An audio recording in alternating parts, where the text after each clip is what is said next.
भाजप ईशान्य मुंबईतील उमेदवार बदलण्याची शक्यता आहे असं म्हटलेलं आहे आदित्य ठाकरे यांनी.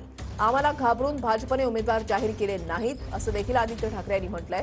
दक्षिण मुंबईची जागा मिंदे गटाला की भाजपला असा टोला देखील आदित्य ठाकरे यांनी लगावलाय. आदित्य ठाकरेंकडून एकनाथ शिंदेंची नक्कलही करण्यात आली आहे. माझ्या कुठेतरी कानावर येते की भाजपा उमेदवार बदलायच्या पण नादात आता लागलंय. पक्की माहिती आहे की तुम्हाला घाबरून लागलेलं आहे. शिवसेनेला घाबरली भाजप आणि म्हणून 2च उमेदवार जाहीर केले, 4 उमेदवार जाहीर केले नाहीयेत. दक्षिण मुंबईत देखील हाच प्रश्न आहे. मनसेला मिळणार 2 वेळा तिथे बोलून काही दिलं नाही दिलं लाज तर काढली, पण मनसेला देणार की भाजपा ठेवणार की मिंदी गटाला मिळणार. आणि मिंदी गटाचा प्रॉब्लेम असा झालाय, आधी सांगितलं होतं एक जरी खासदार पडला तरी मी आता काय राजीनामा देईन.